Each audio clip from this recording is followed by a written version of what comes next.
ദൈവനാമത്തിന് മഹത്വമുണ്ടാകട്ടെ. എല്ലാ പ്രിയപ്പെട്ടവർക്കും കർത്താവായ യേശുക്രിസ്തുവിന്റെ നാമത്തിൽ സ്നേഹവന്ദനം. ഇന്നത്തെ ചിന്തയ്ക്കായി തിരഞ്ഞെടുത്തിരിക്കുന്ന തിരുവചന ഭാഗം ലൂക്കോസ് എഴുതിയ സുവിശേഷം 16-ാം അധ്യായം അതിൻ്റെ 8-ാം വാക്യം. ലൂക്കോസ് എഴുതിയ സുവിശേഷം 16-ാം അധ്യായം 8-ാം വാക്യം. ഈ അനീതിയുള്ള കാര്യവിചാരകൻ ബുദ്ധിയോടെ പ്രവർത്തിച്ചതുകൊണ്ട് യജമാനൻ അവനെ പുകഴ്ത്തി. വെളിച്ച മക്കളെക്കാൾ ഈ ലോകത്തിന്റെ മക്കൾ തങ്ങളുടെ തലമുറയിൽ ബുദ്ധി ഏറിയവരല്ലോ. ഈ അനീതിയുള്ള കാര്യവിചാരകൻ ബുദ്ധിയോടെ പ്രവർത്തിച്ചതുകൊണ്ട് യജമാനൻ അവനെ പുകഴ്ത്തി. വെളിച്ച മക്കളെക്കാൾ ഈ ലോകത്തിന്റെ മക്കൾ തങ്ങളുടെ തലമുറയിൽ ബുദ്ധിയേറിയവർ അല്ലോ. ക്രിസ്തീയ കാര്യവിചാരകത്വം അഥവാ ക്രിസ്ത്യൻ സ്റ്റുവാർഡ്ഷിപ്പ്, അതാണ് നമ്മുടെ ഇന്നത്തെ പഠന വിഷയം. കാര്യസ്ഥൻ, ഗൃഹവിചാരകൻ എന്നെല്ലാം തിരുവചനത്തിൽ ഈ പദവിയെക്കുറിച്ച് പറഞ്ഞിട്ടുണ്ട്. മറ്റൊരു വിധത്തിൽ നമുക്ക് എളുപ്പം അറിയാവുന്നൊരു ഇംഗ്ലീഷ് വാക്കാണ് മാനേജർ. എല്ലാം മാനേജ് ചെയ്യുന്ന ഒരു വ്യക്തി. ഉടമസ്ഥൻ വേറെ ആയിരിക്കും, പക്ഷെ ഒരു മാനേജറെ അപ്പോയിൻമെന്റ് ചെയ്തിരിക്കും.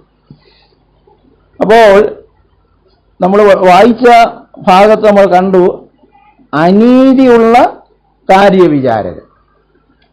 ഇപ്പോൾ ലോകത്തിൻ്റെ കാര്യവിചാരന്മാരെല്ലാം വിശ്വസ്തരായിരിക്കണമെന്നില്ല, നീതിയുള്ളവരായിരിക്കണമെന്നില്ല. അനീതിയോടെ കാര്യവിചാരകത്വം അവർ ചെയ്യുന്നു. എന്നാൽ ദൈവാത്മാവ് വെളിപ്പെടുത്തിയ മറ്റൊരു ഭാഗം കൂടി ഇതിനോടുകൂടെ ചേർക്കാണ്.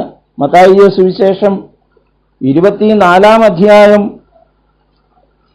43 മുതലുള്ള വാക്യങ്ങൾ. മത്തായി സുവിശേഷം 24-ാം അധ്യായം അതിൻ്റെ 43 മുതലുള്ള വാക്യങ്ങൾ. കള്ളൻ വരുന്ന യാമം ഇന്നതെന്ന് വീട്ടുടയവൻ അറിഞ്ഞു എങ്കിൽ അവൻ ഉണർന്നിരിക്കുകയും തൻ്റെ വീട് തുറക്കുവാൻ സമ്മതിക്കാതിരിക്കുകയും ചെയ്യും എന്ന് അറിയുന്നുവല്ലോ.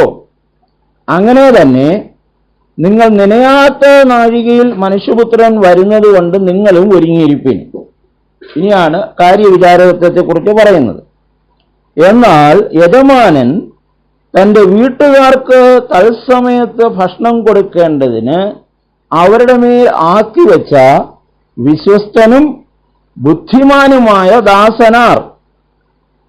യജമാനൻ വരുമ്പോൾ അങ്ങനെ ചെയ്തു കാണുന്ന ദാസൻ ഭാഗ്യവാൻ.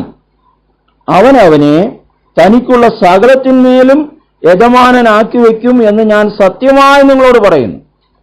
എന്നാൽ അവൻ ദുഷ്ടദാസനായി യജമാനൻ വരുവാൻ താമസിക്കുന്നുവെന്ന് ഹൃദയം കൊണ്ട് പറഞ്ഞ് കൂട്ടുദാസന്മാരെ അടിപ്പാനും കുടിയാന്മാരോടുകൂടെ തിന്നുകുടിപ്പാനും തുടങ്ങിയാൽ ആ ദാസൻ നിരൂപിക്കാത്ത നാളിലും അറിയാത്ത നാഴികയിലും യജമാനൻ വന്ന് അവനെ ദണ്ഡിപ്പിച്ച് അവന് കപടഭക്തിക്കാരോടുകൂടെ പങ്ക് കൽപ്പിക്കും. അവിടെ കരച്ചിലും പല്ലുകടിയും ഉണ്ടാകും.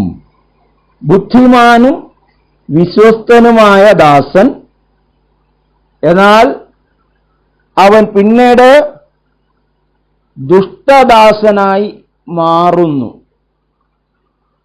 എന്തുകൊണ്ട് ഇവിടെ ഈ ദാസൻ എന്ന പദം ഉപയോഗിച്ചിരിക്കുന്നു?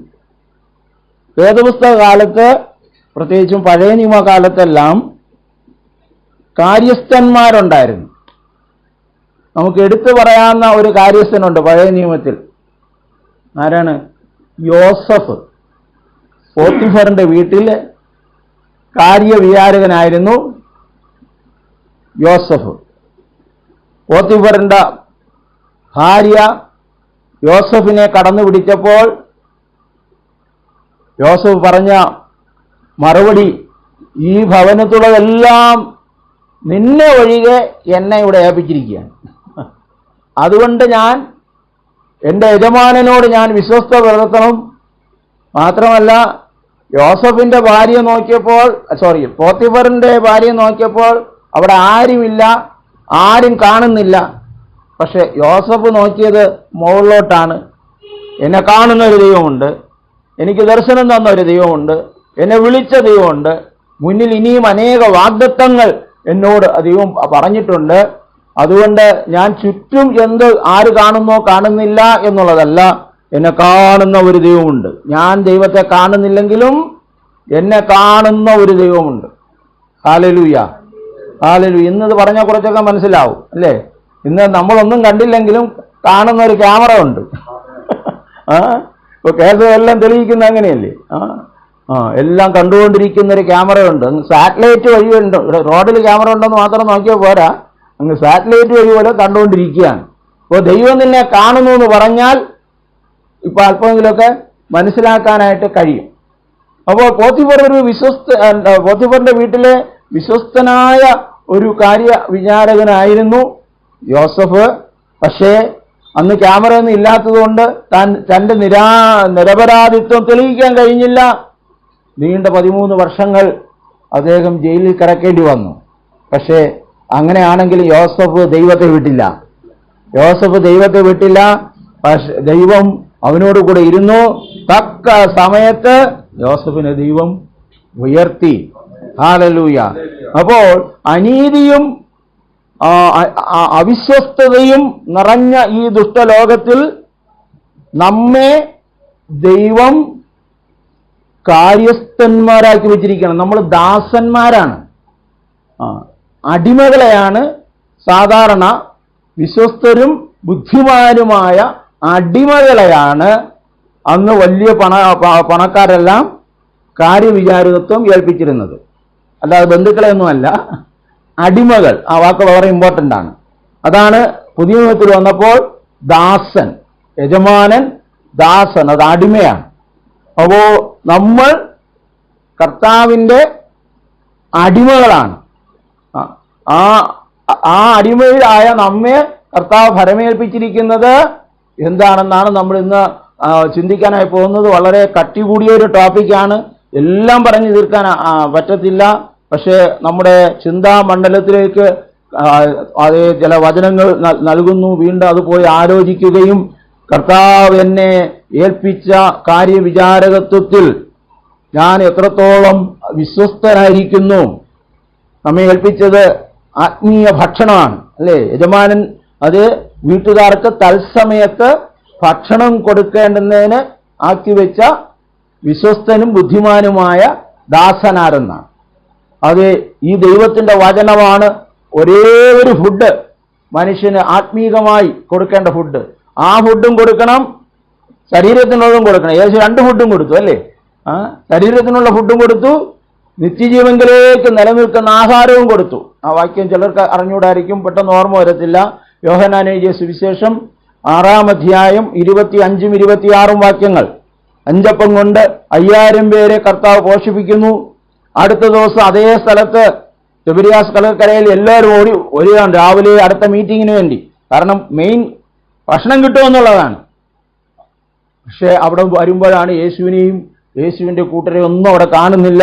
എങ്ങനെയോ ഒരു അറിവ് കിട്ടി, ശിഷ്യന്മാർ കബർനൂമിലേക്ക് പോയിരിക്കുകയാണെന്ന്. അപ്പോൾ ഇവർ വിചാരിച്ചു യേശു അവിടെ കാണുന്നു. പെട്ടെന്ന് തന്നെ അവർ കബർനൂമിലെത്തിയപ്പോൾ അവർ യേശുവിനെ കണ്ടു. ഇനി വായിക്കാം യോഹന്നാൻ 6:25-26. കടൽക്കരയെ അവനെ കണ്ടെത്തിയപ്പോൾ, റബി, നീ എപ്പോഴാണ് ഇവിടെ വന്നത്? യേശു, ഞാൻ ഇപ്പൊ വന്നേ ഉള്ളൂ എന്നല്ല പറഞ്ഞത്.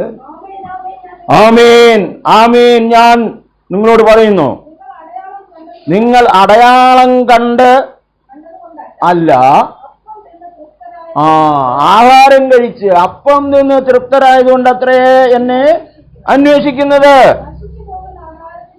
നശിച്ചു പോകുന്ന ആഹാരത്തിനായിട്ടല്ല, നിത്യജീവനിലേക്ക് നിലനിൽക്കുന്ന ആഹാരത്തിനായി തന്നെ പ്രവർത്തിപ്പീൻ. അത് മനുഷ്യപുത്രൻ നിങ്ങൾക്ക് തരും. പിതാവായ ദൈവം അവനെ അതിനായിട്ട് സീൽ ചെയ്തിരിക്കുകയാണ്, അധികാരപ്പെടുത്തിയിരിക്കുകയാണ്. അപ്പൊ ദൈവവും നമ്മെ അതിനായി അധികാരപ്പെടുത്തിയിരിക്കുന്നു. എൻ്റെ പിതാവ് എന്നെ അയച്ചതുപോലെ ഞാനും നിങ്ങളെ അയക്കുന്നു.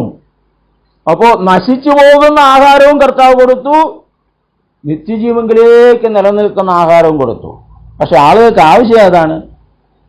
നശിച്ചു പോകുന്ന ആഹാരമാണ് ആവശ്യം. കൂട്ടായ്മ കഴിഞ്ഞിട്ട് കൂട്ടാൻ വല്ലതും ഇല്ലെങ്കിൽ എന്തൊരു കൂട്ടായ്മ ഇത്, അല്ലേ? അപ്പോൾ കൂട്ടാനും കൂടെ ഉണ്ടെങ്കിൽ നല്ല കൂട്ടായ്മ. അതും വേണം, അത് വേണം. അത് ഇപ്പൊ അമിത ഭക്ഷണമല്ലേ, ഇപ്പൊ അമിത ഭക്ഷണമല്ലേ, എല്ലാം വേണം, ഇല്ലാന്ന് പറയുന്നില്ല. അതുകൊണ്ടല്ലേ കർത്താവ് അത് ചെയ്തത്. അപ്പോൾ കർത്താവ് നമ്മെ കാര്യസ്ഥരായി, കർത്താവിൻ്റെ ദാസന്മാരായി നമ്മെ ആക്കി വച്ചിരിക്കുന്നു. തത്സമയത്ത് വീട്ടുകാർക്ക് ഭക്ഷണം കൊടുക്കേണ്ടതിനാക്കി വച്ചിരിക്കുന്നു എന്നൊരു ബോധ്യം ആദ്യം നമുക്കുണ്ടാകണം. നമ്മൾ വെറും ആരാധിക്കാൻ മാത്രം വിളിക്കപ്പെട്ടവരല്ല, വിശ്വാസികളായിരിക്കാൻ മാത്രം വിളിക്കപ്പെട്ടവരല്ല, നമ്മൾ കാര്യ വിചാരകന്മാരാണ്, ഗൃഹവിചാരകന്മാരാണെന്ന ബോധ്യം. എന്താണ് ഈ ഗൃഹവിചാരകത്വത്തിൻ്റെ ഇമ്പോർട്ടൻസ്? 1 കൊരിന്ത്യർ 4-ാം അധ്യായം 1-2 വാക്യങ്ങൾ. 1 കൊരിന്ത്യർ 4-ാം അധ്യായം 1-2 വാക്യങ്ങൾ. ഞങ്ങളെ ക്രിസ്തുവിന്റെ ശുശ്രൂഷക്കാരും ദൈവമർമ്മങ്ങളുടെ ഗൃഹവിചാരകന്മാരുമെന്ന് ഓരോരുത്തൻ എണ്ണിക്കോട്ടെ.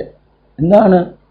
ഞങ്ങൾ ക്രിസ്തുവിന്റെ ശുശ്രൂഷക്കാർ, ദൈവീക മർമ്മങ്ങളുടെ ഗൃഹവിചാരകന്മാർ, ദൈവീക മർമ്മങ്ങളുടെ കാര്യവിചാരകത്വം. ദൈവീക മർമ്മങ്ങളെ മറ്റുള്ളവരെ അറിയിക്കാനായി ദൈവം തിരഞ്ഞെടുത്ത ഒരടിമയാണ്, ഒരു ദാസനാണ്. എന്താണ് ഈ ദൈവീക മർമ്മം എന്ന് പറഞ്ഞാൽ? റോമർക്ക് ലേഖനം 16-ാം അധ്യായം 24, 25, 26 വാക്യങ്ങൾ. റോമർക്ക് ലേഖനം 16-ാം അധ്യായം 25 മുതൽ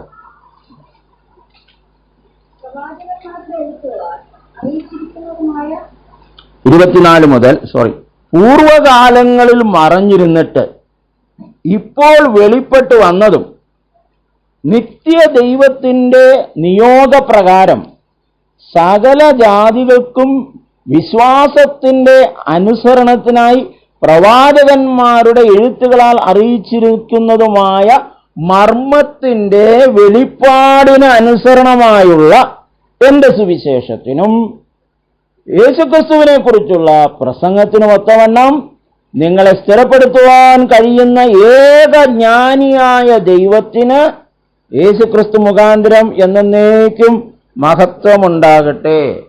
സ്വല്പം കട്ടിയായല്ലേ കാര്യം? സ്വല്പം കട്ടിയായി. എന്താണ് അവിടെ പറഞ്ഞിരിക്കുന്നത്? മർമ്മത്തെക്കുറിച്ച് പൂർവകാലങ്ങളിൽ മറഞ്ഞിരുന്നതാണത്. എന്നിട്ട് പറയുക, ഇപ്പോൾ അത് വെളിപ്പെട്ടു വന്നു. ഇപ്പോൾ അത് വെളിപ്പെട്ടു വന്നു. നിത്യദൈവത്തിൻ്റെ നിയോഗപ്രകാരം സകലജാതികൾക്കും വിശ്വാസത്തിൻ്റെ അനുസരണത്തിനായി പ്രവാചകന്മാരുടെ എഴുത്തുകളാൽ അറിയിച്ചിരിക്കുന്നതുമായ മർമ്മത്തിൻ്റെ വെളിപ്പാട്, അതിനനുസരണമായുള്ള എൻ്റെ സുവിശേഷത്തിനും യേശുക്രിസ്തുവിനുള്ള കുറിച്ചുള്ള പ്രസംഗത്തിനും ഒത്തവണ്ണം നിങ്ങളെ സ്ഥിരപ്പെടുത്തുവാൻ കഴിയുന്ന ഏകജ്ഞാനിയായ ദൈവത്തിന് യേശുക്രിസ്തു മുഖാന്തരം എന്നേക്കും മഹത്വമുണ്ടാകട്ടെ. കുറഞ്ഞതൊരു 50 പ്രാവശ്യമെങ്കിലും ഈ വാക്യം നിർത്തി വായിച്ച് അയവിറക്കണം. അപ്പോൾ ദൈവത്തിൻ്റെ ആത്മാവ് വലിയൊരു വിടുതൽ നമുക്ക് നൽകും. അതിനെ കുറച്ചുകൂടെ അല്പം ലളിതമായി എഫേസ്യർക്ക് എഴുതുമ്പോൾ അപ്പോസ്തലനായ പൗലോസ് പറയുന്നുണ്ട്. എഫേസ്യർക്ക് ലേഖനം 3-ാം അധ്യായം, എഫേസ്യർക്ക് ലേഖനം 3-ാം അധ്യായം അതിൻ്റെ 9-ാം വാക്യം ഞാൻ തന്നെ വായിക്കാം. 9-ാം വാക്യം. സകലവും സൃഷ്ടിച്ച ദൈവത്തിൽ അനാദികാലം മുതൽ മറഞ്ഞു കിടന്ന മർമ്മത്തിന്റെ വ്യവസ്ഥ ഇന്നതെന്ന് എല്ലാവർക്കും പ്രകാശിപ്പാനുള്ളതായി ഈ കൃപ നൽകിയിരിക്കുന്നു. സകലവും സൃഷ്ടിച്ച ദൈവത്തിൽ അനാദികാലം മുതൽ മറഞ്ഞുകിടന്ന മർമ്മത്തിന്റെ വ്യവസ്ഥ ഇന്നതെന്ന് എല്ലാവർക്കും പ്രകാശിപ്പാൻ ആയി ഈ കൃപ നൽകിയിരിക്കുന്നു. അവിടെ ഒരു മർമ്മത്തെക്കുറിച്ച് പറയുന്നുണ്ട്. നമ്മൾ വീണ്ടും ഒരു പ്രാവശ്യം കൂടെ ആ ഭാവത്തിലേക്ക് വരും. 5-ാമത്തെ വാക്യം. ആ മർമ്മം ഇപ്പോൾ അവന്റെ വിശുദ്ധന്മാർക്കും വിശുദ്ധ അപ്പോസ്തലന്മാർക്കും പ്രവാചകന്മാർക്കും ആത്മാവിനാൽ വെളിപ്പെട്ടു വന്നതുപോലെ പൂർവകാലങ്ങളിൽ മനുഷ്യർക്ക് അറിഞ്ഞൂടായിരുന്നു. അപ്പൊ ഈ മർമ്മം ദൈവീക മർമ്മം എന്ന് പറയുമ്പോൾ ഇന്നും അത് മർമ്മമല്ല, മുമ്പത് മർമ്മമായിരുന്നു. ആ മർമ്മത്തെ ദൈവീക മർമ്മത്തിന്റെ ഗ്രഹവിചാരകന്മാരാക്കിയാണ് ദൈവം നമ്മെ വെച്ചിരിക്കുന്നത്. ആ ദൈവീക മർമ്മങ്ങളെ അറിയിക്കുവാൻ, പ്രകാശിപ്പിക്കുവാൻ ആ വലിയൊരു ഉത്തരവാദിത്വമുണ്ട്. ദൈവത്തിന്റെ രഹസ്യമാണത്. പൂർവ്വകാലങ്ങൾ അത് മറച്ചു വെച്ചിരുന്നു. പ്രവാചകന്മാരിലൂടെ അത് മർമ്മമായി വെളിപ്പെട്ടു വന്നു. പക്ഷെ കർത്താവ് വന്നപ്പോൾ ആ മർമ്മത്തെ നമുക്ക് വെളിപ്പെടുത്തി തന്നു, പ്രകാശിപ്പിച്ചു തന്നു എന്ന് നമ്മൾ മനസ്സിലാക്കണം. അതുകൊണ്ടാണ് ഈ അന്യഭാഷയിൽ പ്രാർത്ഥിക്കുന്നതിൻ്റെ ഗൗരവം. പ്രേയിങ് ഇൻ ടങ്സ് ഡ്യൂപ്ലിക്കേറ്റ് കാണും, പക്ഷെ ഒറിജിനലായിട്ട് അന്യഭാഷ ലഭിച്ചവർ അന്യഭാഷയിൽ അത് എത്രയും അത് ഉപയോഗിക്കണം.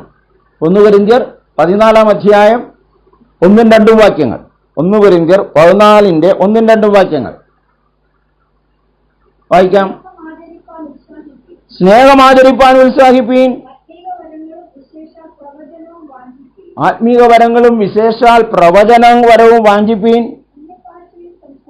കാരണം എന്താണ്? അന്യഭാഷയിൽ സംസാരിക്കുന്നവൻ മനുഷ്യരോടല്ല, ദൈവത്തോടത്രേ സംസാരിക്കുന്നത്. അതാരും തിരിച്ചറിയുന്നില്ലല്ലോ. എങ്കിലും ആരും തിരിച്ചറിയുന്നില്ല എങ്കിലും അവൻ ആത്മാവിൽ മർമ്മങ്ങളെ സംസാരിക്കും. തിരിച്ചറിയുന്ന ഭാഷയുണ്ട്. ചിലർ പറഞ്ഞപ്പോൾ ഇവർ പറയുന്ന ഒന്നും തിരിച്ചറിയുന്നില്ലല്ലോ. പെന്തക്കോസ്ത് നാളിൽ പരിശുദ്ധാത്മ വന്നപ്പോൾ അവിടെ ആൾക്കാരൊക്കെ തിരിച്ചറിഞ്ഞു എന്നാണ് പറയുന്നത്. അത് കുറെ പേരെ തിരിച്ചറിഞ്ഞുള്ളൂ. ഇവർ ദൈവത്തിന്റെ വൻ കാര്യങ്ങളെ സംസാരിക്കുന്നു എന്ന് കുറച്ചുപേർ പറഞ്ഞു. കുറച്ചുപേർ പറഞ്ഞു ഇവർ പറഞ്ഞൊന്നും മനസ്സിലാകുന്നു, ഇവർ വെള്ളം അടിച്ചിരിക്കുക, ഒതുവീഞ്ഞു കുടിച്ചിരിക്കുക.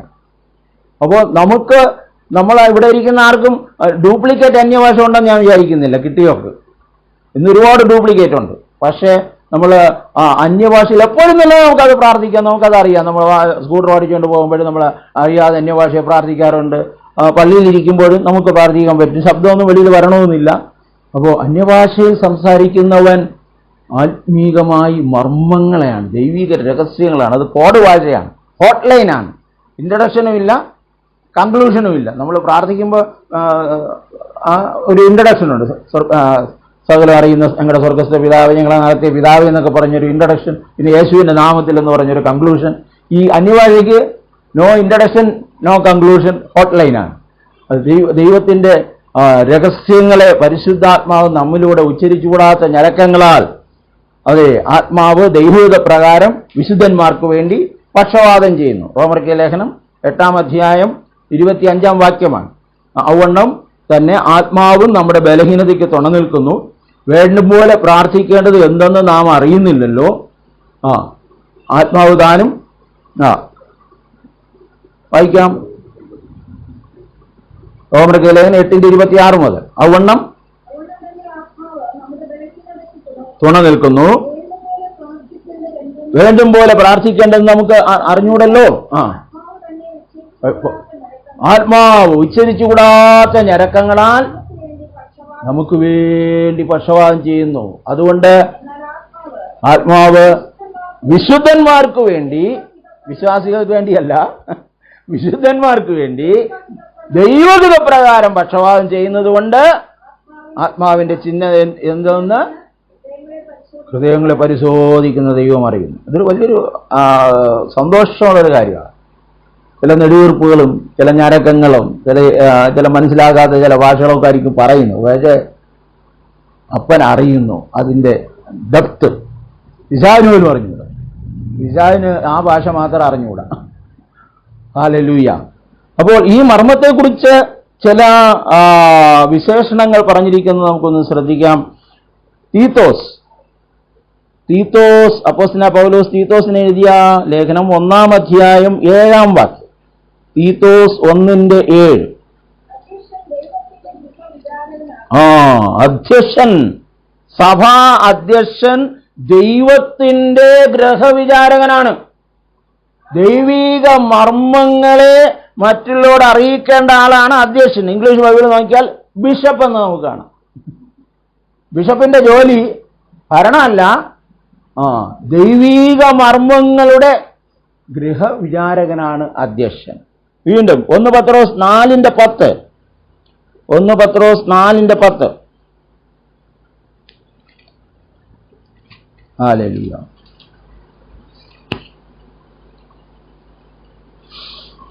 4:10.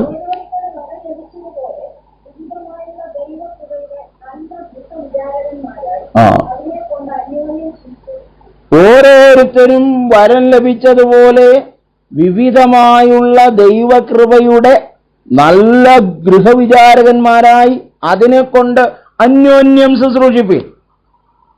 ഓരോരുത്തർക്കും ഓരോ കൃപകൾ ദൈവം നൽകിയിരിക്കുന്നു.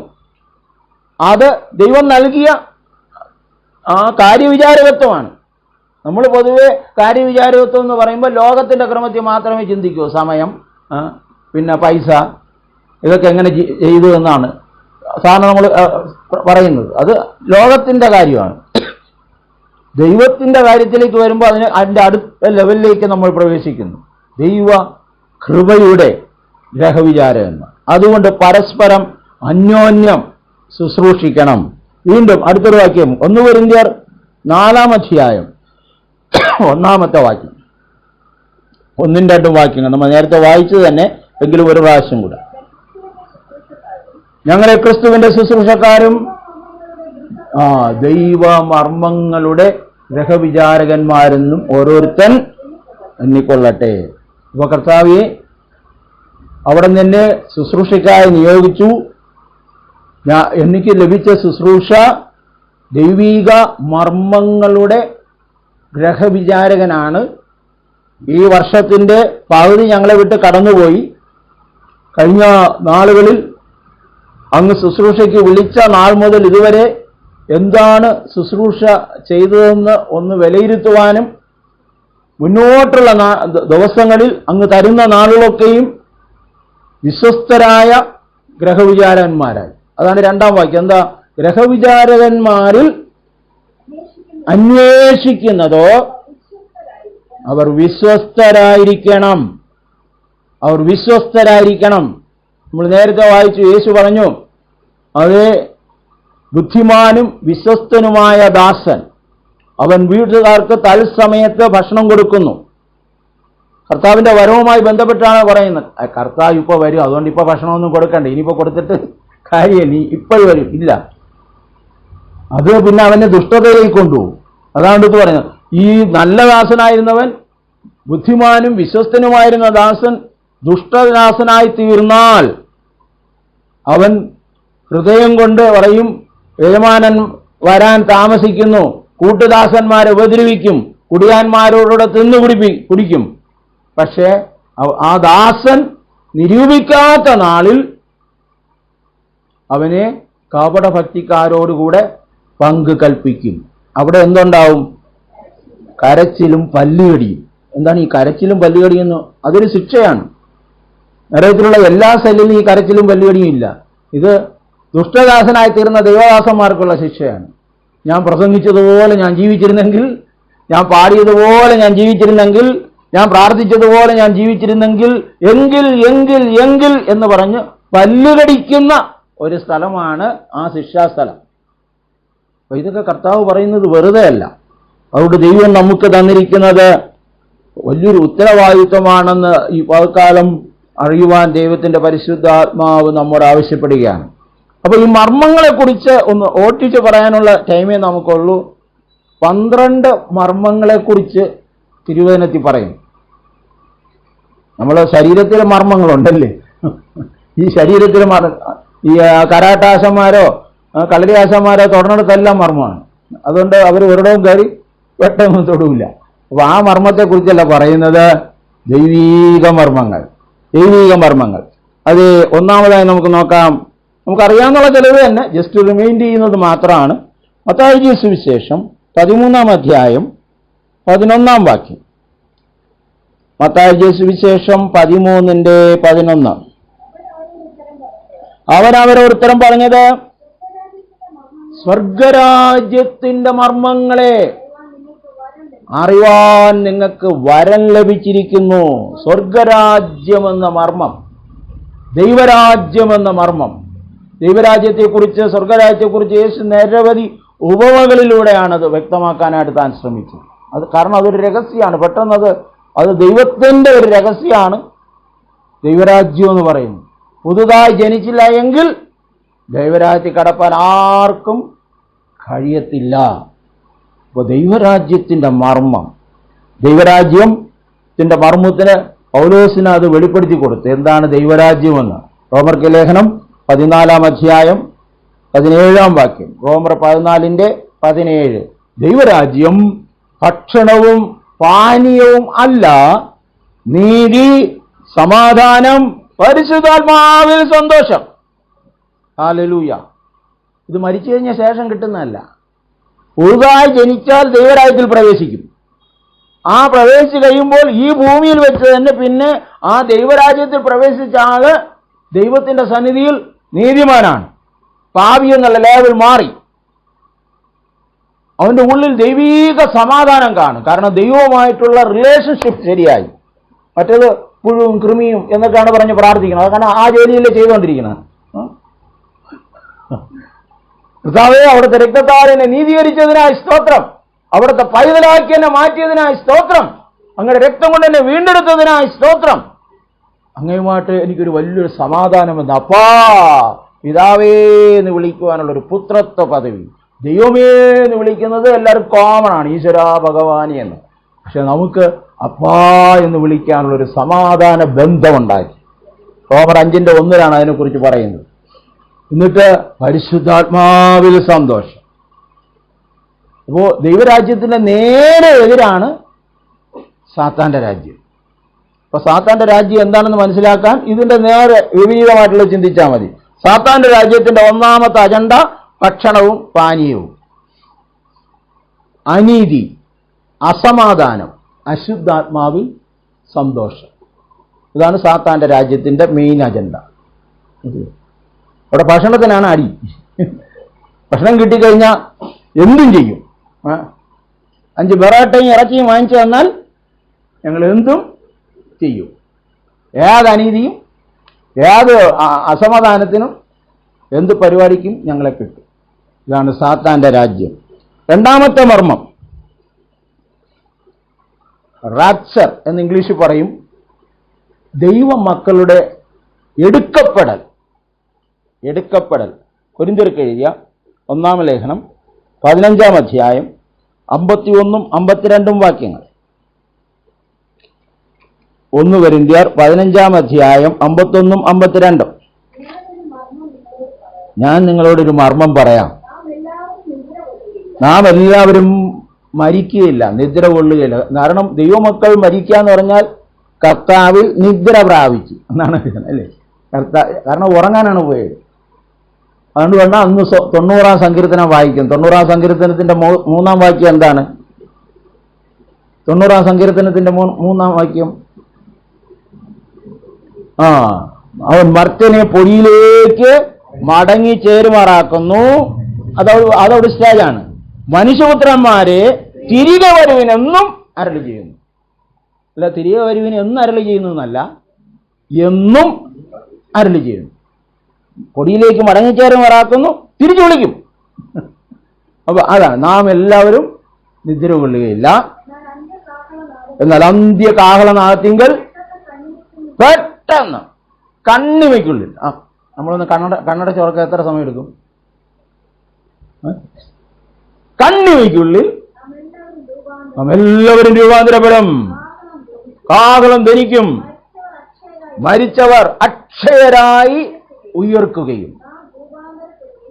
അപ്പോൾ ജീവിച്ചിരിക്കുന്ന ദൈവമക്കൾ രൂപാന്തരപ്പെടുകയും ചെയ്യും. കണ്ണിമയ്ക്കുള്ളിൽ.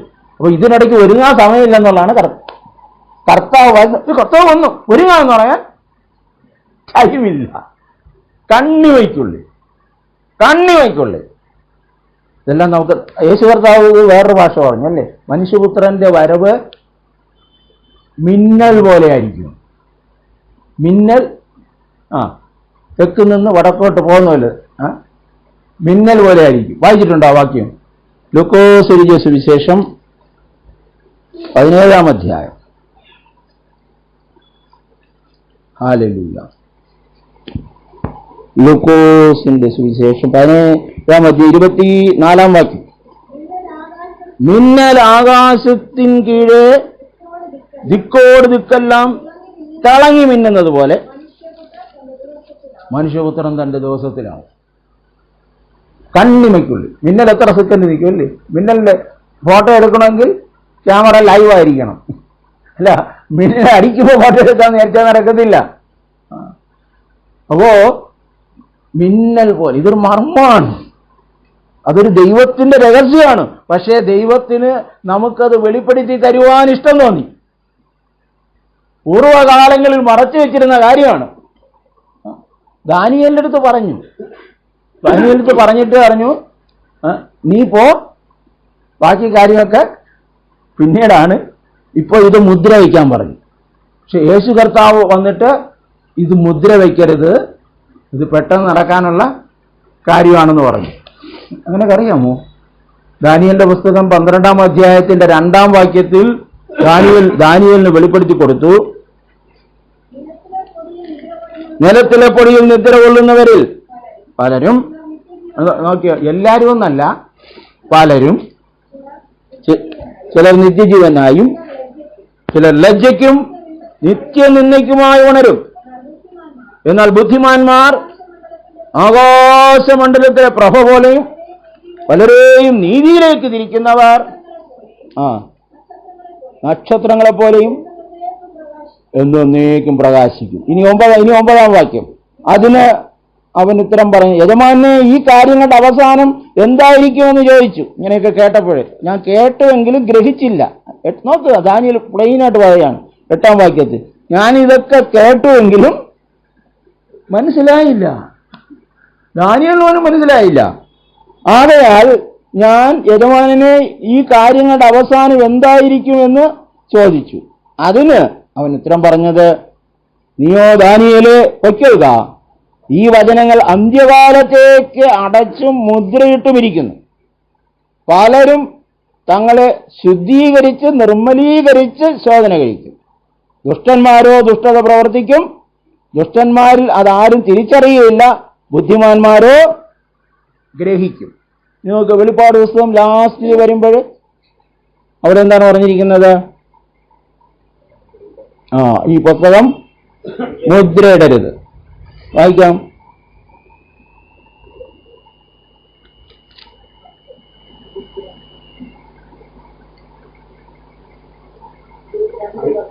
ഇരുപത്തിരണ്ട് 10.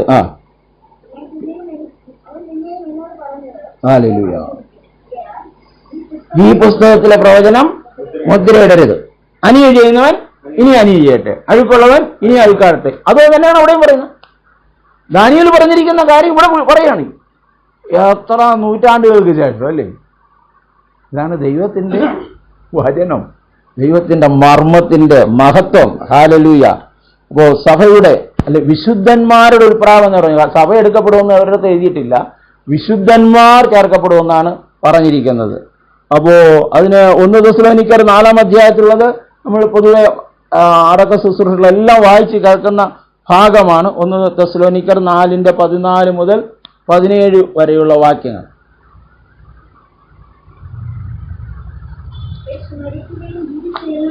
അത് വളരെ പ്രധാനപ്പെട്ടതാണ്. യേശു മരിക്കുകയും ജീവിച്ചെഴുന്നേൽക്കുകയും ചെയ്തു എന്ന് നാം വിശ്വസിക്കുന്നു എങ്കിൽ, അവിടുത്തെ എങ്കിൽ വളരെ ഇമ്പോർട്ടന്റ് ആണ്. അങ്ങനെ വിശ്വസിക്കുന്നു എങ്കിൽ അങ്ങനെ ദൈവം കർത്താവിൽ നിദ്ര പ്രാപിച്ചവരെയും അവനോടുകൂടെ യേശുക്രിസ്തു മുഖാന്തരം അവനോടുകൂടെ വരുത്തും.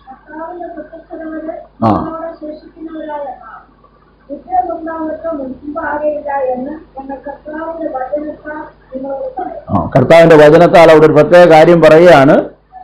കർത്താവിൽ നിദ്ര പ്രാപിച്ചവർ ആണ് ആദ്യം എഴുന്നേൽക്കുന്നത്. ജീവനോടിരിക്കുന്നവർ അതിനു മുമ്പേ മാറ്റം വരില്ല.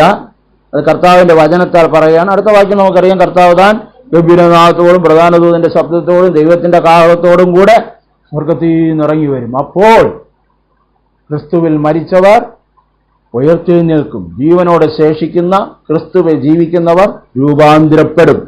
ഈ വചനങ്ങളെ കൊണ്ട് അന്യോന്യം ആശ്വസിപ്പിച്ചുകൊള്ളുവീൻ എന്ന് പറഞ്ഞു. അപ്പൊ ഇതൊരു വലിയൊരു മർമ്മമാണ്. അടുത്ത മൂന്നാമതായി, ഇത് ഈ ഓർഡർ തന്നെ ഇല്ല, 1, 2, 3 ഇത് അങ്ങോട്ടും ഇങ്ങോട്ടും മാറി വരാം, പക്ഷെ ഞാൻ നമ്പർ ഇട്ടുന്നു മാത്രം. മൂന്നാമത്തെ മർമ്മം ക്രിസ്തുവിന്റെ ശരീരമായ സഭ. അതൊരു മിസ്റ്ററിയാണ്, ദൈവത്തിന്റെ രഹസ്യമാണ്. എഫേസ്യർക്ക് ലേഖനം 3-ാം അധ്യായം 5ഉം 6ഉം വാക്യങ്ങൾ. എഫേസ്യർക്ക് ലേഖനം 3-ാം അധ്യായം 5ഉം 6ഉം വാക്യങ്ങൾ.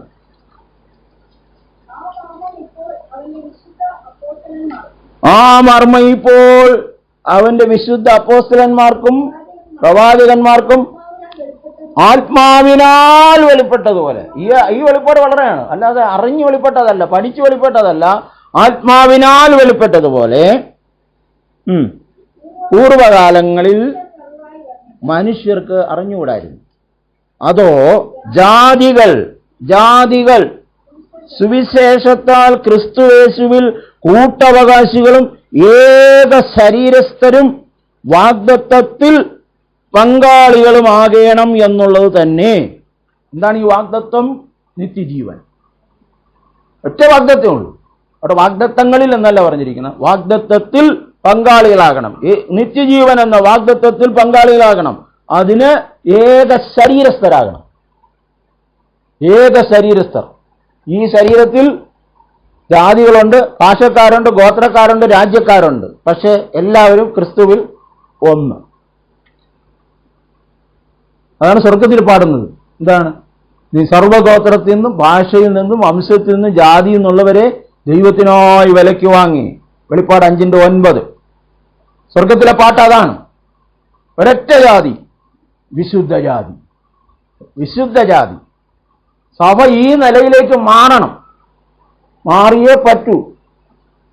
അതാണ് പറയുന്നത്, സഭ ക്രിസ്തുവിന്റെ ശരീരമാണെന്ന് നാം വിശ്വസിക്കുന്നുവെങ്കിൽ ശരീരത്തിനകത്ത് ഗ്രൂപ്പില്ല.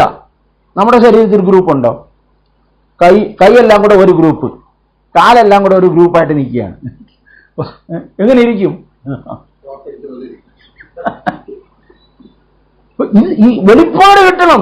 സഭ ക്രിസ്തുവിൻ്റെതാണ്, നമ്മുടേതല്ല. ക്രിസ്തു തലയായിരിക്കുന്ന അവന്റെ ശരീരമായ സഭ, അതിൽ ഗ്രൂപ്പില്ല. അത് അവയവമാണ്, ശരീരമാണ്. അങ്ങനെ തീരണം. അതൊരു മർമ്മമാണ്. ആ മർമ്മം കൃപയാൽ വെളിപ്പെടുത്തി കിട്ടി. അത് ആളുകൾക്ക് പറഞ്ഞു കൊടുക്കണം. അത് നമ്മെ അത് ഏൽപ്പിച്ചിരിക്കുകയാണ്. സഭയ്ക്കകത്ത് ഗ്രൂപ്പില്ല. സഭയിൽ ജനാധിപത്യമല്ല, സഭയിൽ ദൈവാധിപത്യമാണ്. തലയാണ് ക്രിസ്തു, തലവനല്ല ക്രിസ്തു, തലയാണ് ക്രിസ്തു.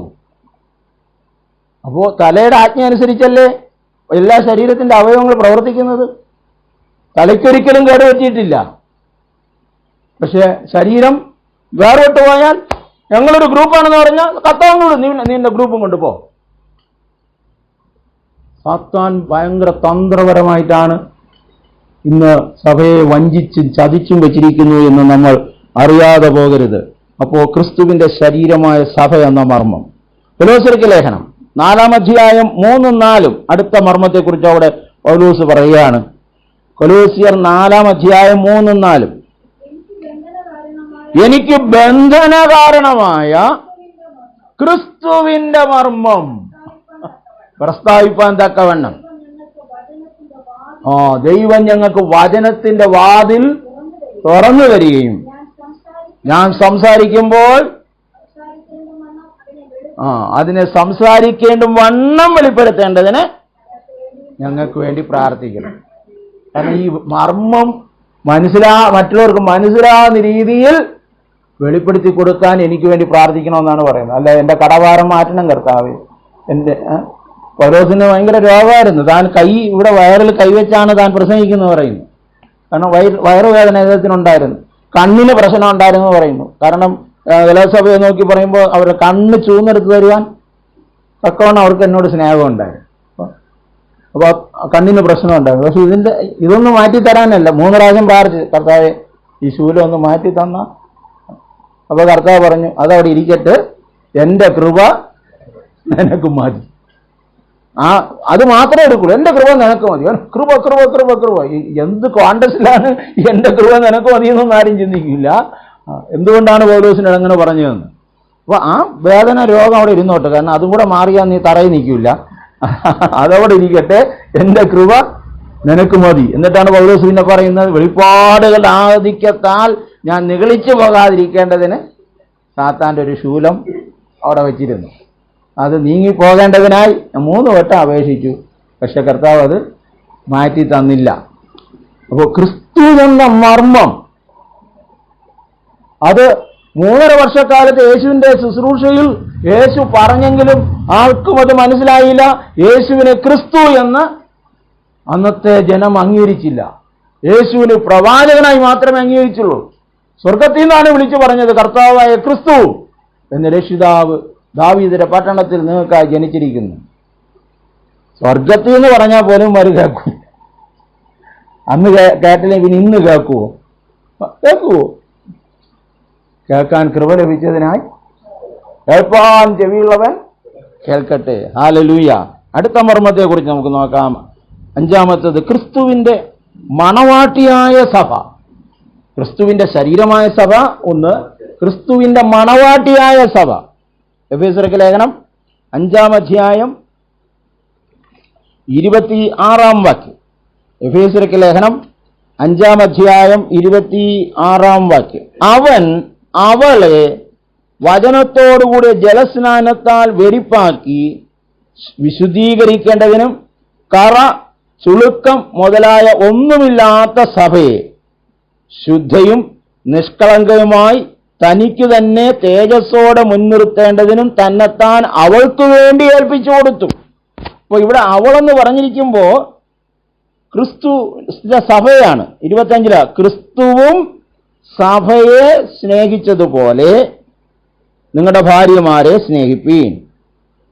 ക്രിസ്തു സഭയെ വചനത്തോടുകൂടിയ ജലസ്നാനത്താൽ വെടിപ്പാക്കി വിശുദ്ധീകരിക്കേണ്ടതിനും കറ ചുളുക്കം മുതലായ ഒന്നുമില്ലാത്ത സഭയെ ശുദ്ധയും നിഷ്കളങ്കവുമായി തനിക്ക് തന്നെ തേജസ്സോടെ മുൻനിർത്തേണ്ടതിന് തന്നെത്താൻ അവൾക്ക് വേണ്ടി കാൽവരി ക്രൂശിൽ ഏൽപ്പിച്ചു കൊടുത്തു. അപ്പൊ സഭ ശുദ്ധവും ശുഭ്രവും കറയും ചുളുക്കവുമില്ലാത്തായിരിക്കണം. മണവാട്ടി നിർമ്മല കന്യകയായിരിക്കണം. ഹല്ലേലൂയ. 2 കൊരിന്ത്യർ 11-ാം അധ്യായം 2 മുതലുള്ള വാക്യങ്ങൾ. ഞാൻ നിങ്ങളെക്കുറിച്ച് ദൈവത്തിന്റെ എരിവോടെ എരിയുന്നു. ഞാൻ ക്രിസ്തു എന്ന ഏക പുരുഷന് നിർമ്മല കന്യകയായി ഏൽപ്പിപ്പാൻ വിവാഹ നിശ്ചയം ചെയ്തിരിക്കുന്നു. വിവാഹം നിശ്ചയം കഴിഞ്ഞു കഴിഞ്ഞാൽ പിന്നെ പുരുഷൻ മണവാളനും സ്ത്രീ മണവാട്ടിയാണ്. ഇത് വിവാഹ നിശ്ചയം പോലും ചെയ്യാതെ ആണ് ചുമ്മാ പറഞ്ഞത്, യേശു മണവാളൻ നമ്മെ ചേർക്കുവാൻ. അപ്പൊ ചിലപ്പോൾ ഞാൻ ചോദിക്കും, എപ്പോഴും എൻഗേജ്മെന്റ് കഴിഞ്ഞ്? എപ്പോഴും എൻഗേജ്മെന്റ് കഴിഞ്ഞു. പാട്ടറിഞ്ഞുകൊണ്ട് പാടിയിട്ട് കാര്യമില്ല. അവനെന്റെ മണവാളനായി തീർന്നൊരു ദിവസമുണ്ട്. എൻഗേജ്മെന്റ് കഴിഞ്ഞൊരു ദിവസമുണ്ട്. വിവാഹ നിശ്ചയം കഴിഞ്ഞ ദിവസം. എന്നിട്ട് അവിടെ പറയുകയാണ്, നിർമ്മല കന്യയെ ഏൽപ്പിപ്പാൻ വിവാഹ നിശ്ചയം ചെയ്തിരിക്കുന്നു. 2 കൊരിന്ത്യർ 11:2, 3, 4.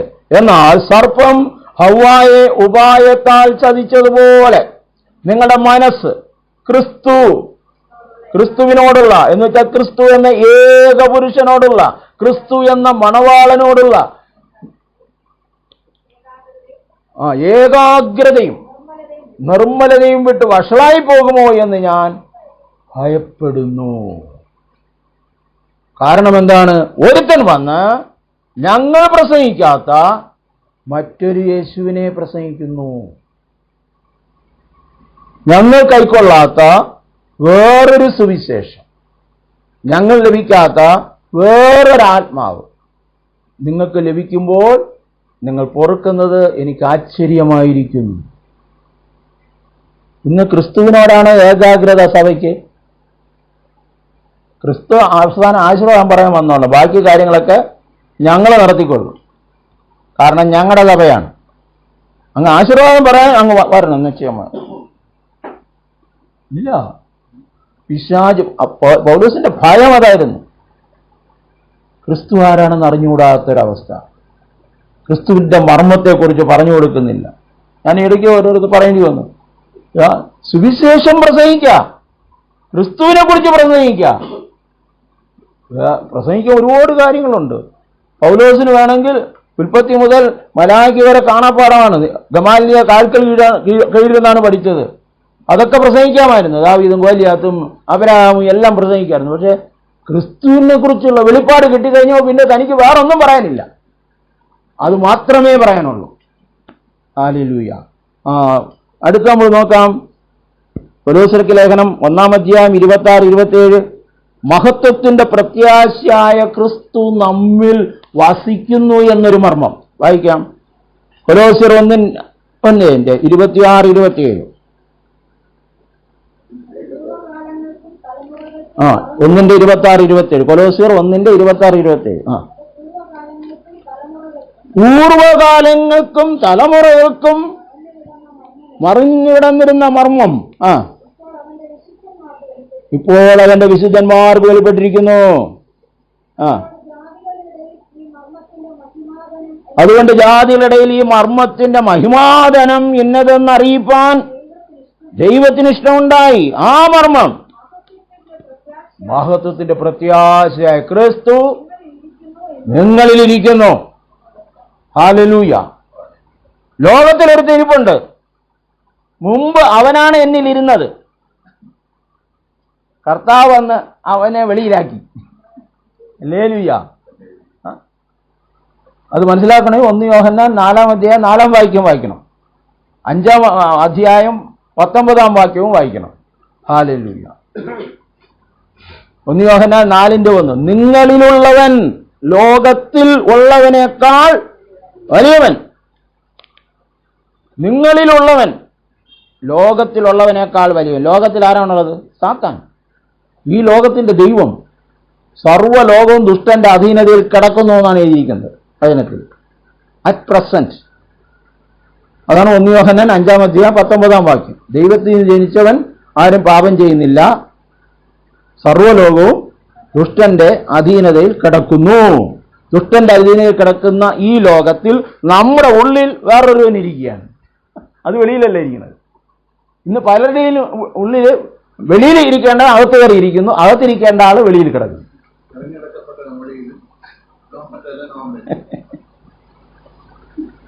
അതും കളയും.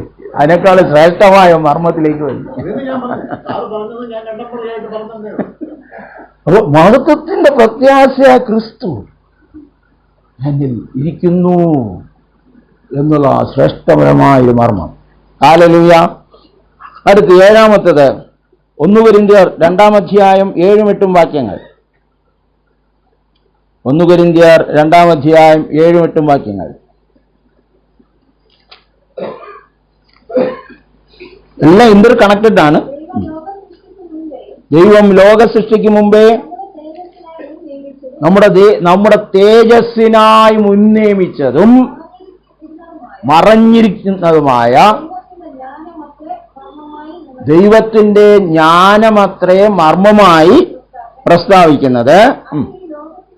അത് ഈ ലോകത്തിന്റെ പ്രഭുക്കന്മാർ അറിഞ്ഞിരുന്നുവെങ്കിൽ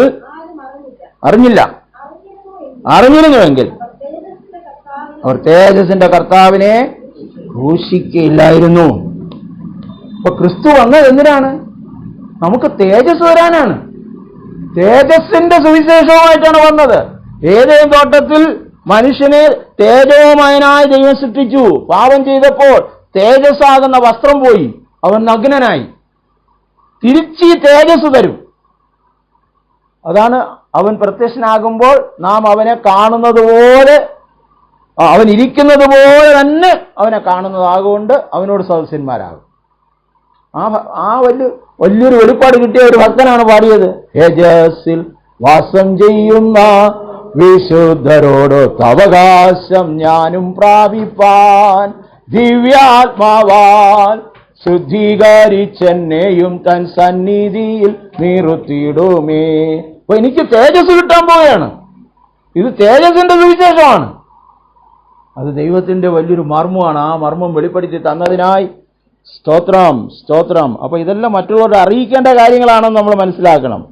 ഇനി 8-ാമത്തേത് അധർമ്മത്തിന്റെ മർമ്മം. 2 തെസ്സലോനിക്കർ 2-ാം-അധ്യായം 7, 2 തെസ്സലോനിക്കർ 2:7 മുതൽ.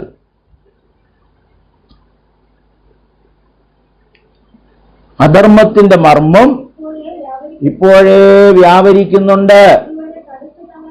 തടുക്കുന്നവൻ വഴിയിൽ നിന്ന് മാറിപ്പോകണം. അധർമ്മം വെളിപ്പെട്ട് വരാത്ത എന്താണ്? ഇത് അധർമ്മത്തിന്റെ മൂർത്തി വെളിപ്പെട്ട് വരുന്നില്ല. അവന്റെ പവർ മാത്രമേ ഇപ്പൊ വ്യാപരിക്കുന്നുള്ളൂ.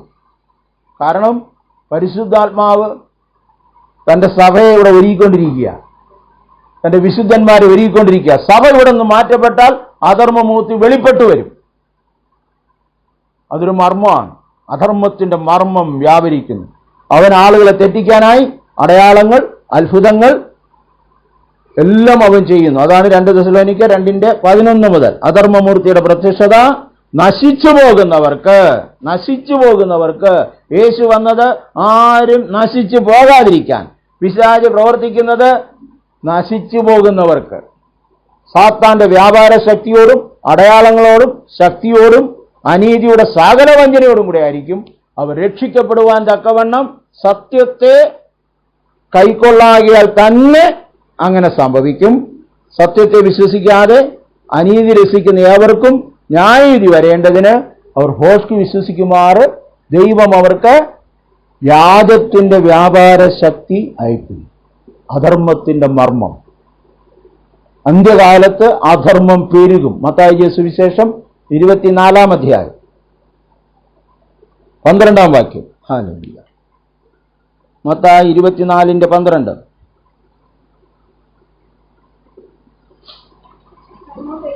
അധർമ്മം പെരുകുന്നത് കൊണ്ട് അനേകരുടെ ദൈവസ്നേഹം തണുത്തുപോകും. ഇന്ന് ദേശത്ത് മുഴുവൻ അധർമ്മമില്ല. ദൈവസ്നേഹമില്ല, മനുഷ്യസ്നേഹമൊക്കെ ഉണ്ട്. അതൊക്കെ സ്നേഹത്തിന്റെ പ്രവൃത്തികളാണ് ഓരോരുത്തർ ചെയ്തു കൂട്ടുന്നത്. പക്ഷെ ഉള്ളിൽ ദൈവസ്നേഹം ഇല്ല. ഇപ്പോ ഈ യുഗത്തിന്റെ അവസാനത്തിൽ, ലോകാവസാനത്തിൽ എന്ത് സംഭവിക്കുമെന്ന് യേശു പറഞ്ഞു. അവിടെയും ഈ വാക്ക് ഉപയോഗിച്ചിട്ടുണ്ട്. മത്തായി സുവിശേഷം 13-ാം-അധ്യായം 41-42. മത്തായി 13:41-42.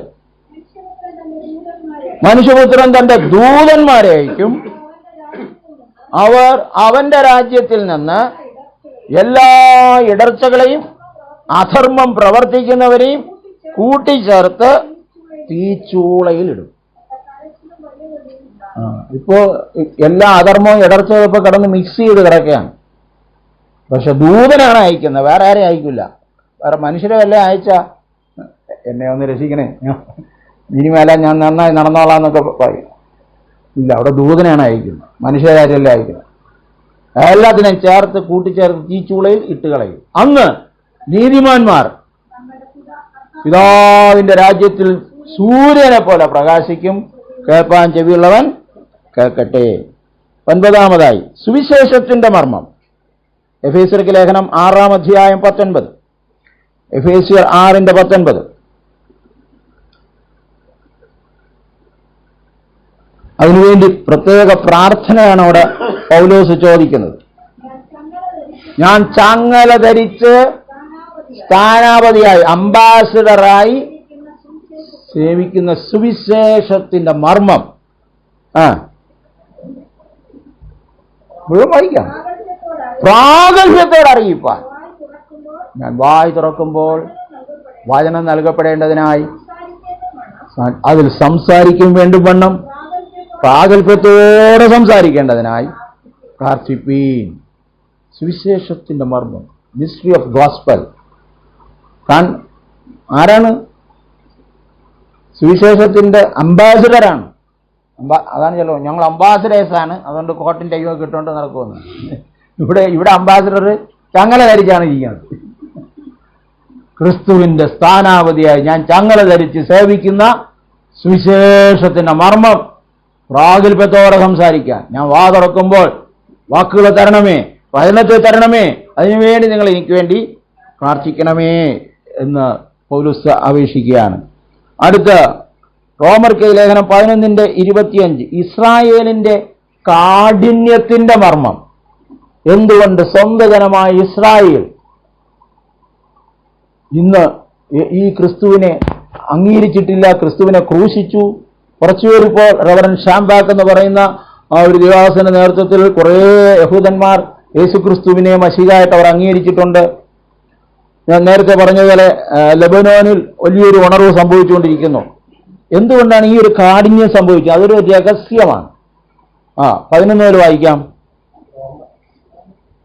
റോമർക്ക് ലേഖനം 11:11 മുതൽ വായിക്കാം.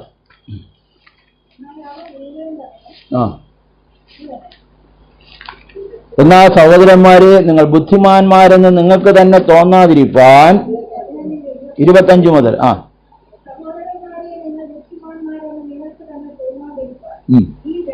ഈ രഹസ്യം, ഈ മർമ്മം നിങ്ങൾ അറിയാതിരിക്കരുതെന്ന് ഞാൻ ആഗ്രഹിക്കുന്നു.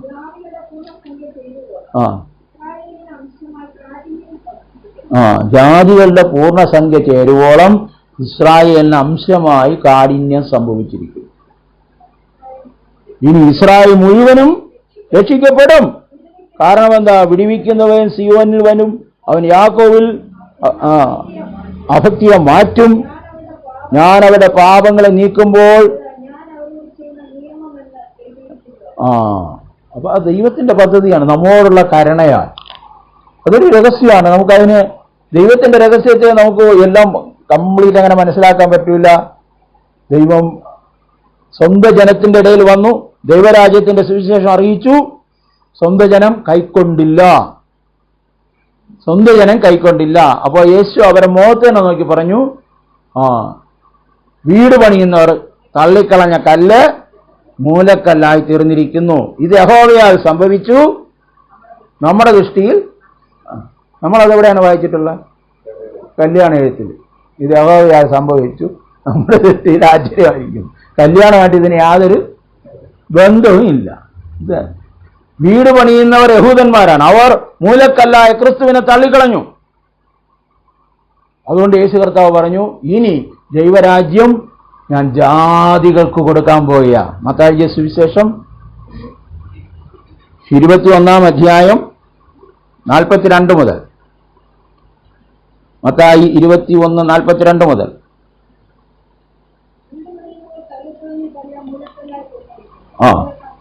ഇത് കർത്താവിനാൽ സംഭവിച്ചു, നമ്മുടെ ദൃഷ്ടിയിൽ ആശ്ചര്യമായിരിക്കുന്നു എന്ന് എഴുതിയിരിക്കുന്നത് നിങ്ങൾ തിരുവെഴുത്തിൽ ഒരിക്കലും വായിച്ചിട്ടില്ലയോ? കാരണം ഇത് 118 സങ്കീർത്തനത്തിലെ വാക്യമാണിത്. വായിച്ചിട്ടില്ലയോ? അവർക്ക് ഇത് വായിക്കാനാ നേരം. അടുത്ത്, അതുകൊണ്ട് ദൈവരാജ്യം നിങ്ങളുടെ പക്കൽ നിന്ന് എടുത്ത് അതിന്റെ ഫലം കൊടുക്കുന്ന ജാതിക്ക് കൊടുക്കുമെന്ന്. നമ്മളാണ് ജാതികൾ, അവർ ദൈവത്തിന്റെ സ്വന്തം ജനം. നമുക്ക് ഫലം കൊടുക്കുമെന്ന് പറഞ്ഞാണ് തന്നത്. ഇപ്പൊ കൊടുക്കണ ഫലം നല്ല മുന്തിരി നട്ടു, കായ്ച്ചതോ കാട്ടുമുന്തിരിങ്ങ. വേലി കെട്ടി വളമിട്ട് എല്ലാം സുരക്ഷിതമായിട്ടാണ് കൊടുത്തത്. നല്ല വിത്താണ് നട്ടത്, കായ്ച്ചത് കാട്ടുമുന്തിരിങ്ങ. അപ്പൊ ഇനി എത്ര കാലം ഇത് കൊണ്ടുപോകും എന്ന് കർത്താവിനെ അറിയാവൂ. അപ്പൊ ഇസ്രായേലിന്റെ കാഠിന്യത്തിന്റെ മർമ്മം. ഇനി 7 നക്ഷത്രത്തിന്റെ മർമ്മം. വെളിപ്പാട് പുസ്തകം 1:20 വെളിപ്പാട് പുസ്തകം ഉയർത്തെഴുന്നേറ്റ കർത്താവ് അവിടെ ഒരു ഈ വ്യാഖ്യാനം കൊടുക്കേണ്ടതിനെല്ലാം കർത്താവ് തന്നെ വ്യാഖ്യാനം കൊടുത്തിട്ടുണ്ട്. നമ്മൾ വേറെ വ്യാഖ്യാനത്തിലേക്ക് പോകുമ്പോഴാണ് കാര്യങ്ങൾ കുഴപ്പത്തിലാകുന്നത്. എന്താണ് അവിടെ പറഞ്ഞിരിക്കുന്നത്? 20 ഇനി സംഭവിപ്പാനിരിക്കുന്നതും എന്റെ വലങ്കയിൽ കണ്ട 7 നക്ഷത്രത്തിന്റെ മർമ്മവും 7 പൊൻനിളവക്കളുടെ വിവരവും എഴുതുക. 7 നക്ഷത്രം 7 സഭകളുടെ ദൂതന്മാരാകുന്നു.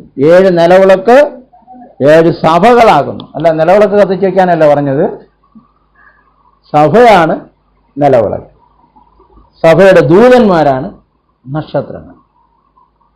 ഇത് അതാണ് പറഞ്ഞത്, ഈ റോങ് ഇന്റർപ്രിട്ടേഷനെ വരുമ്പോഴാണ്. ഇപ്പോൾ എല്ലാ ക്രിസ്തീയ മതത്തിന്റെ നേക്കാരെല്ലാം വിളക്ക് കത്തിച്ചല്ലേ, നിലവിളക്ക് കത്തിച്ചല്ലേ പരിപാടികളൊക്കെ.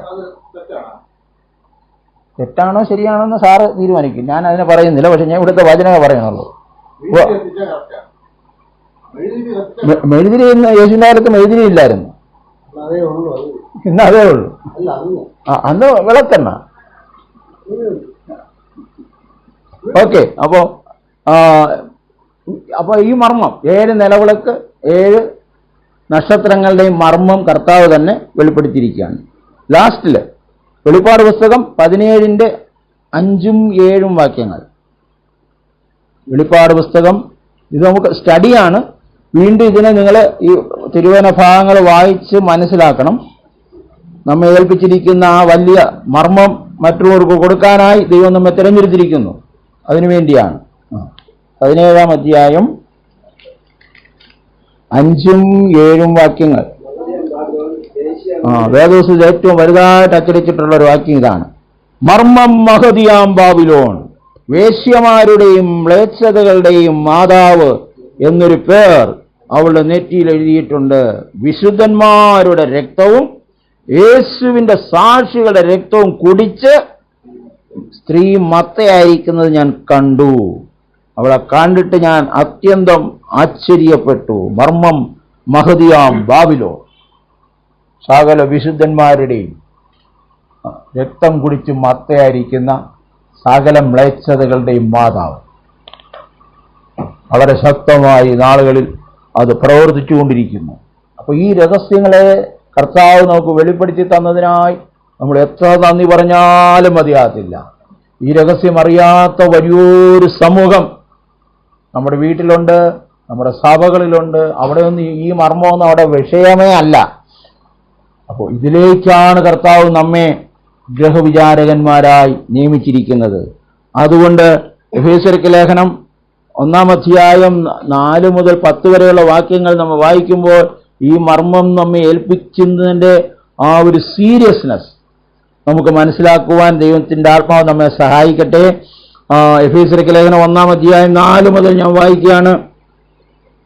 നാം തന്റെ സന്നിധിയിൽ വിശുദ്ധരും നിഷ്കളങ്കരും ആകേണ്ടതിന് അവിടുന്ന് ലോകസ്ഥാപനത്തിന് മുമ്പേ നമ്മെ അവനിൽ തിരഞ്ഞെടുക്കുകയും തിരുഹിതത്തിന്റെ പ്രസാദപ്രകാരം യേശുക്രിസ്തു മുഖാന്തരം നമ്മെ ദത്തെടുക്കേണ്ടതിന് അവൻ പ്രിയനായവനിൽ നമുക്ക് സൗജന്യമായി നൽകിയ തന്റെ കൃപാമഹത്വത്തിന്റെ പോഴ്ചയ്ക്കായി സ്നേഹത്തിൽ നമ്മെ മുൻനിയമിക്കുകയും ചെയ്തുവല്ലോ. അവനിൽ നമുക്ക് അവന്റെ രക്തത്താൽ അതിക്രമങ്ങളുടെ മോചനമെന്ന വീണ്ടെടുപ്പുണ്ട്. അവൻ ധാരാളമായി കാണിച്ച കൃപാദന പ്രകാരം സകല ജ്ഞാനവും വിവേകവുമായി നൽകിയിരിക്കുന്നു. അവനിൽ താൻ മുന്നയിച്ച തന്റെ പ്രസാദത്തിന് തക്കവണ്ണം തന്റെ ഹിതത്തിന്റെ മർമ്മം അവൻ നമ്മോട് അറിയിച്ചു.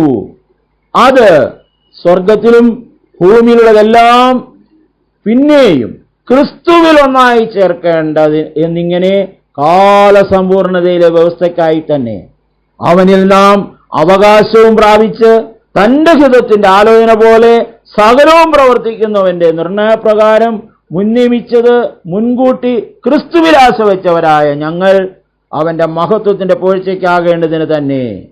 അവനിൽ നിങ്ങൾക്കും നിങ്ങളുടെ രക്ഷയെക്കുറിച്ചുള്ള സുവിശേഷം എന്ന സത്യവചനം നിങ്ങൾ കേൾക്കുകയും അവനിൽ വിശ്വസിക്കുകയും ചെയ്തിട്ട് തന്റെ സ്വന്തം ജനത്തിന്റെ വീണ്ടെടുപ്പിന് വേണ്ടി തന്റെ മഹത്വത്തിന്റെ പോഴ്ചയ്ക്കായി നമ്മുടെ അവകാശത്തിന്റെ അച്ചാരമായ വാഗ്ദത്വത്തിൻ പരിശുദ്ധാത്മാവിനാൽ മുദ്രയിട്ടിരിക്കുന്നു.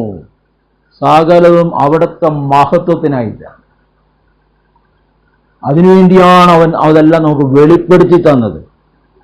നമ്മെ അതിനുവേണ്ടി അവിടെ നമ്മെ തിരഞ്ഞെടുത്തു, നമ്മെ ദത്തെടുത്തു. അപ്പോ ഇതെല്ലാം നമ്മൾ ദൈവാത്മാവിനാൽ നമുക്കൊരു വെളിപ്പാടായി ലഭിക്കുമ്പോൾ ഈ ബാഹ്യമായി ആളുകളെ പറ്റിക്കുന്ന പരിപാടികൾ നമ്മൾ മാറും. ആളുകളെ പറ്റിച്ച് ഇവിടെ വിളക്കും കത്തിക്കേണ്ട, ഒന്നും കത്തിക്കേണ്ട. കർത്താവ് ഒരിടത്തും അതൊന്നും ചെയ്തിട്ടില്ല. സുവിശേഷത്തിന്റെ മർമ്മം, ആ ദൈവകൃപയുടെ മർമ്മം, ക്രിസ്തു എന്ന മർമ്മം, കർത്താവേ അത് പ്രാഗൽഭ്യത്തോടെ സംസാരിപ്പാൻ കൃപ തരണമേ. അതിനായിട്ട് ഞാനൊരു ദാസനായി എന്നെ സമർപ്പിക്കുന്നു. അത് ഇന്ന് അങ്ങനെയുള്ള പാട്ടുകളൊന്നും കേൾക്കാനില്ലാത്തതുകൊണ്ട് പഴയൊരു പാട്ടാണ് ഒരു സമർപ്പണ ഗാനമായി പാടാമെന്ന് ഞാൻ ആഗ്രഹിച്ച ഫോട്ടോ കോപ്പി എടുത്ത് സർപ്പാസിലുണ്ട്. പഴയൊരു പാട്ടാണ്. ഇതിന്റെ അർത്ഥം മനസ്സിലാക്കി കർത്താവേ, അങ്ങയുടെ ഗൃഹവിചാരകന്മാര് വിശ്വസ്തനും ബുദ്ധിമാനുമായ ദാസനായി തത്സമയത്ത് ഭക്ഷണം കൊടുക്കുവാൻ ഞാൻ സമർപ്പിക്കുകയാണ്. എന്നെ അതിനായി പുതുക്കണമേ, എന്നെ അതിനായി രൂപപ്പെടുത്തണമേ, എന്നെ അതിനായി ശക്തിപ്പെടുത്തണമേ എന്ന് ദൈവകരങ്ങളിൽ നമ്മെ ഏൽപ്പിച്ചുകൊണ്ട് ഞാൻ ഒരിക്കലും അങ്ങയുടെ മുമ്പിൽ ഒരു ദുഷ്ടദാസനെന്ന വിളിക്ക് ഓഹരിക്കാരനാകാൻ പാടില്ല. നല്ലവനും വിശ്വസ്തനുമായ ദാസനെ നിന്നെ ഏൽപ്പിച്ചത്, അത് നീ വിശ്വസ്തയോടുകൂടെ ആ രഹസ്യം നീ മറ്റുള്ളവർക്ക് പറഞ്ഞു കൊടുത്തു. ദൈവിക മർമ്മങ്ങളുടെ രഹസ്യം നീ പറഞ്ഞു കൊടുത്തു എന്ന് ഒടുവിൽ കേൾക്കുവാൻ കർത്താവേ എന്നെ യോഗ്യനാക്കി തീർക്കണമേ എന്ന ഒരു പ്രാർത്ഥനാ ഗാനമായി നമുക്കിത് പാടാം. എന്നെന്നും ഞാൻ നിന്നടിമാ നിൻവാകയാം, എന്നാളും നീ എന്നാഥനാം, എന്നോട് ഏക ആശ്രയവും. എന്നെന്നും ഞാൻ നിന്നടിമാ നിൻവാകയാം, ശ്രേഷ്ഠ ഇടയൻ വിശ്വസ്തമിത്രം, ജീവനെ നൽകിയോർ ഉറ്റ സഖി. ശ്രേഷ്ഠ ഇടയൻ വിശ്വസ്തമിത്രം, ജീവനെ നൽകിയോർ ഉറ്റ സഖി. നല്ല ഇടയനവൻ, നല്ല ഇടയനവൻ, തന്നോട് പ്രാണൻ എന്റേർക്കായി തന്ന പ്രാണസ്നേഹിതനവൻ. എന്നെന്നും ഞാൻ നിന്നടിമാ നിൻവാകയാം, ഈ ലോകലാഭം ഛേദമെന്നെണ്ണി ലാക്കിലേക്കേകമായി വന്നിടുന്നേ. ഈ ലോകലാഭം ഛേദമെന്നെണ്ണി ലാക്കിലേക്കേകമായി വന്നിടുന്നേ. വിശ്വത്തിൻ നായകനേ, വിശ്വത്തിൻ നായകനേ, നീയല്ലതൊന്നും വേണ്ടായി പാരിൽ, വേണം നിൻ കാഴ്ച ശബ്ദം. നീയല്ലതൊന്നും വേണ്ടായി പാരിൽ, വേണം നിൻ കാഴ്ച ശബ്ദം. എന്നെന്നും ഞാൻ നിന്നടിമാ നിൻവാകയാം, ജീവന്റെ മാർഗം ലോകത്തിനേകാൻ ജീവജ്യോതിസായി തീരണം ഞാൻ. ജീവന്റെ മാർഗം ലോകത്തിനേകാൻ ജീവജ്യോതിസായി തീരണം ഞാൻ. ഒന്നേ എന്നാശയിരേ, ഒന്നേ ആശയിരേ, തന്നിടുന്നേ ഞാൻ എന്നെ ഇന്നേരം നിൻഹിതം നിറവേറ്റിടാൻ. തന്നിടുന്നേ ഞാൻ എന്നെ ഇന്നേരം നിൻഹിതം നിറവേറ്റിടാൻ. എന്നെന്നും ഞാൻ നിന്നടിമാ നിൻവകയാ എന്നാളും നീ എന്നാഥനാം എന്നോട് ഏക ആശ്രയവും എന്നെന്നും ഞാൻ നിന്നാടിമാ നിൻവകയാ